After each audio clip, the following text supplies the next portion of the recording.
사막의 밤은 늘 조용해 보이지만 때로는 가장 작은 충격이 가장 큰 파문을 남깁니다. 이번에 주목해야 할 장면도 그렇습니다.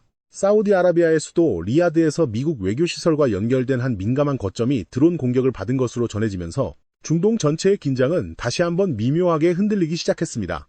겉으로만 보면 이는 제한적인 피해를 남긴 단발성 사건처럼 보일 수 있습니다. 그러나 국제정세는 언제나 눈에 보이는 손상보다 그 공격이 어디를 겨눴는지, 그리고 누구에게 어떤 신호를 보냈는지에서 더 큰 의미가 갈립니다.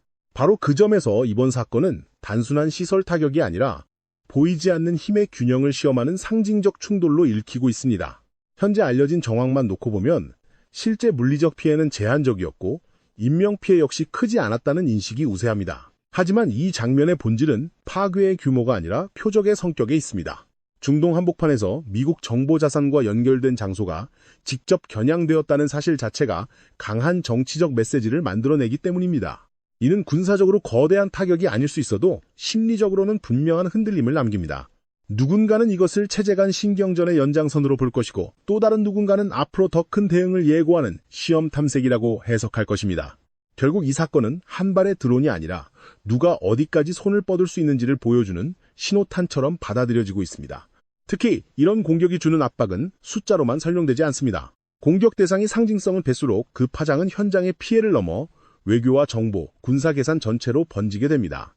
정보기관과 연결된 거점은 단순한 건물이 아니라 영향력과 감시 능력, 그리고 보이지 않는 억지력의 상징처럼 받아들여집니다. 따라서 그런 장소가 흔들렸다는 인상만으로도 시장은 불안을 느끼고 정부는 경계 수위를 조정하며 지역 내 비국가 행위자들 역시 새로운 가능성을 계산하기 시작합니다. 한마디로 작은 균열처럼 보이는 순간이 실제로는 훨씬 더 넓은 판을 흔드는 시작점이 될 수 있는 것입니다. 이 대목에서 더 중요해지는 질문은 누가 얼마나 세게 때렸느냐가 아닙니다. 진짜 핵심은 왜 이런 방식의 공격이 선택되었고 그 다음 반응이 어떤 방향으로 이어질 수 있느냐에 있습니다. 드론은 비용 대비 효과가 크고 제한된 자원으로도 강한 상징적 메시지를 남길 수 있는 수단입니다. 그래서 이런 공격은 직접적인 전면 충돌보다 훨씬 낮은 문턱에서 실행될 수 있으면서도 상대에게는 예상보다 무거운 정치적 부담을 남깁니다. 바로 그 이유 때문에 이번 사건은 하나의 전술적 장면을 넘어 이후 미국의 대응 수위와 이란 내부의 긴장 흐름을 읽는 출발점으로 주목받고 있습니다. 그리고 여기서부터 이야기는 단순한 현장 보고를 넘어 더 큰 그림으로 확장됩니다. 리야드의 한밤중에 벌어진 이 장면은 그 자체로 끝나는 사건이 아니라 앞으로 이어질 수 있는 더 복잡한 압박의 서막일 가능성이 있습니다. 눈에 보이는 폭발보다 더 큰 것은 그 직후 각국이 머릿속에서 다시 그리기 시작한 새로운 지도입니다. 누가 방어에 나설 것인지, 누가 더 과감한 수를 검토할 것인지, 그리고 누가 내부 균열을 가장 먼저 드러낼 것인지가 이제 다음 단계의 핵심이 됩니다. 바로 그렇기 때문에 이번 사건은 단순한 공격 뉴스가 아니라 중동 질서의 다음 장면을 여는 조용한 경고로 읽어야 합니다. 이처럼 상징적인 타격이 만들어내는 진짜 압박은 눈에 보이는 파손에서 끝나지 않습니다. 오히려 그 다음부터가 더 중요해집니다. 왜냐하면 이런 공격은 한 번의 충격으로 끝나는 것이 아니라 앞으로 어떤 방식의 위협이 반복될 수 있는지를 먼저 보여주기 때문입니다. 특히 중동에서 드론은 이제 단순한 보조 전력이 아니라 가장 예측하기 어렵고 가장 오래 긴장을 끌고 갈 수 있는 수단으로 자리 잡고 있습니다.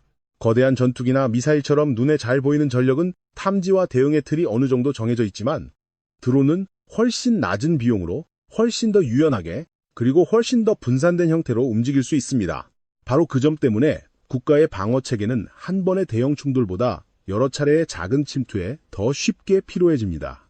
한 대 한 대의 위력은 제한적일 수 있어도 그 존재 자체가 끊임없이 경계태세를 강요하고 상대의 비용을 누적시키며 실수의 가능성을 키우기 때문입니다.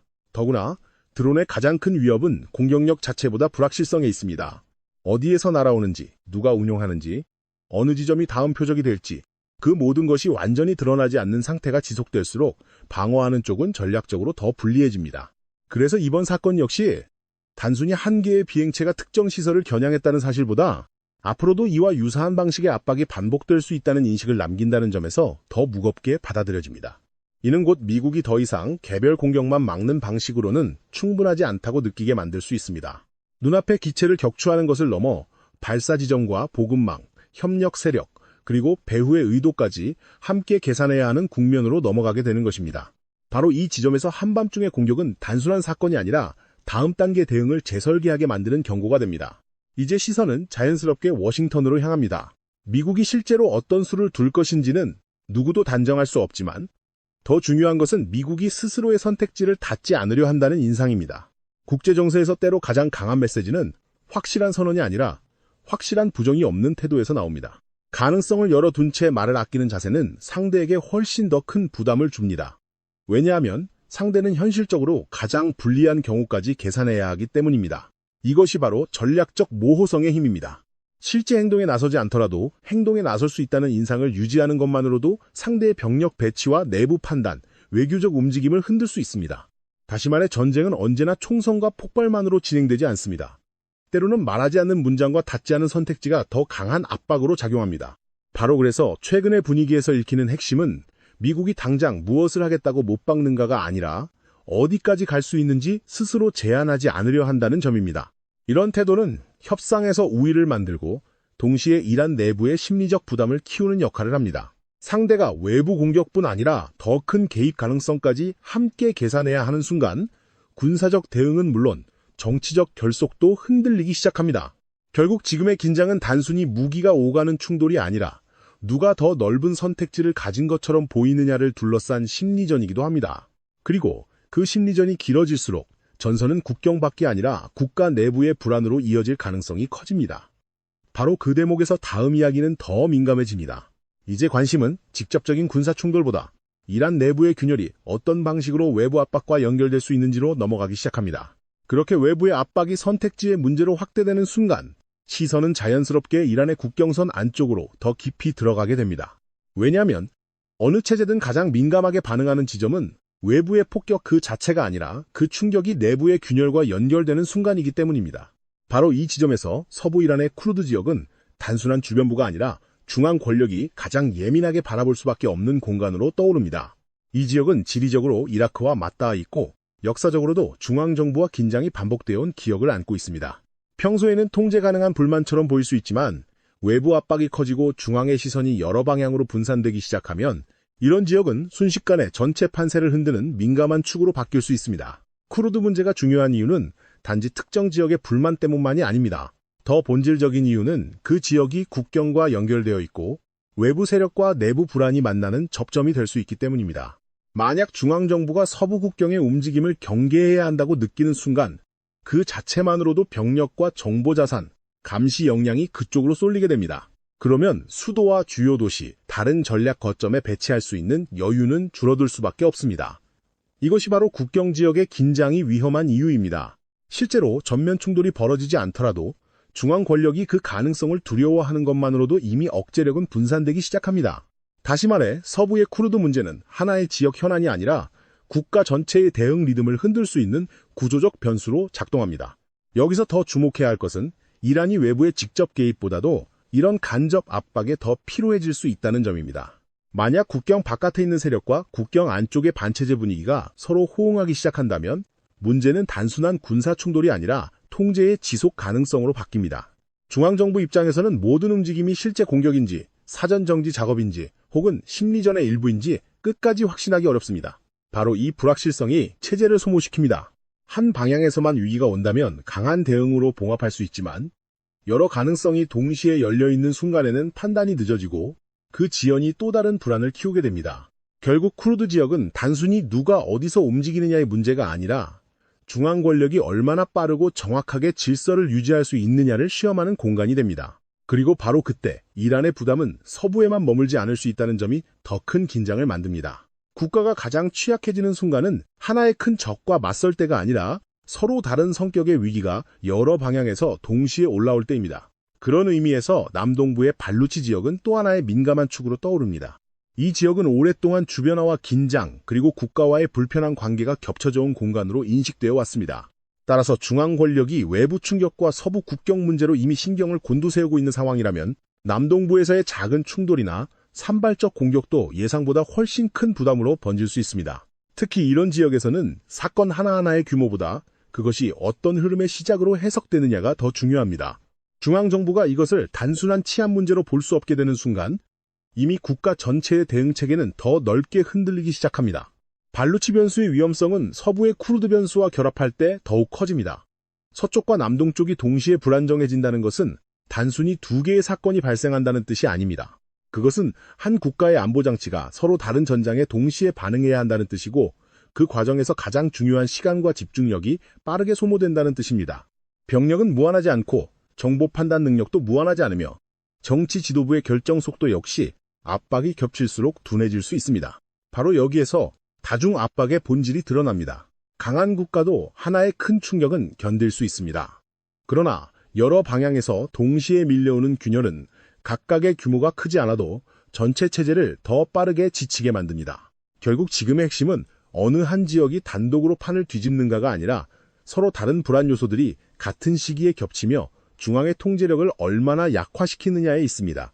이렇게 보면 지금 이란을 둘러싼 긴장은 단순한 외교 위기나 군사 충돌을 넘어서 체제의 반응 속도와 집중력을 시험하는 국면으로 들어서고 있다고 볼 수 있습니다.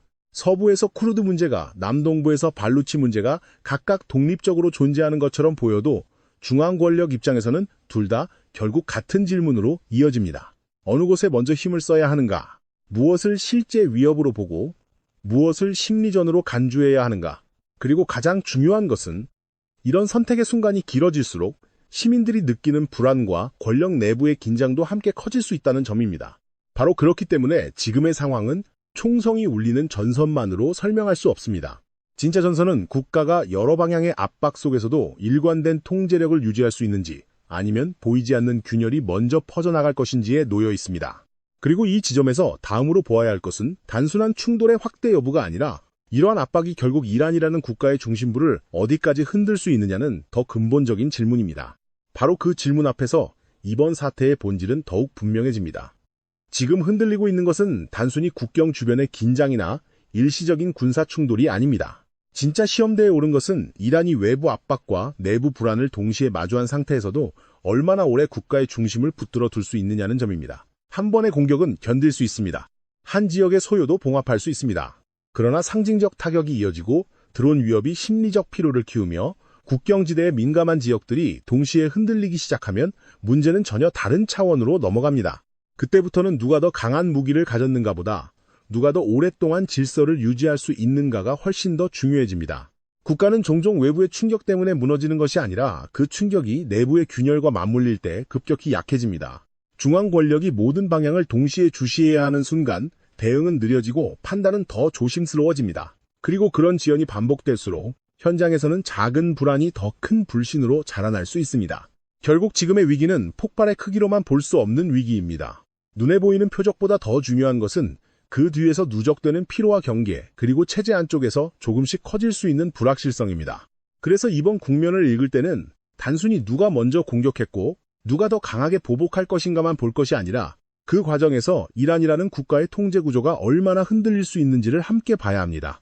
이 점에서 앞으로의 관전 포인트도 분명합니다.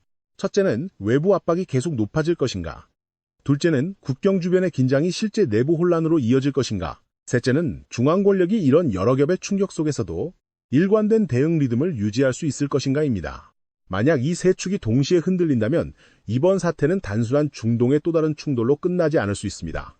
반대로 테헤란이 빠르게 질서를 회복하고 분산된 위협을 통제한다면 지금의 위기는 일시적인 고비로 정리될 가능성도 있습니다. 결국 모든 것은 누가 더 큰 소리를 내느냐가 아니라 누가 더 오래 중심을 지키느냐에 달려 있습니다. 그래서 지금 우리가 보고 있는 장면은 단순한 보복의 뉴스가 아니라 한 국가의 내구성과 체제의 집중력을 가늠하는 순간이라고 할 수 있습니다. 겉으로는 드론과 국경 긴장이 보이지만 그 아래에서는 훨씬 더 중요한 싸움이 진행되고 있습니다. 그것은 군사장비의 충돌이 아니라 통제력의 충돌이고 일회성 타격의 문제가 아니라 지속 가능한 질서의 문제입니다. 그리고 바로 그 점 때문에 이번 상황은 오늘 밤의 뉴스로만 소비하기에는 너무 무겁습니다.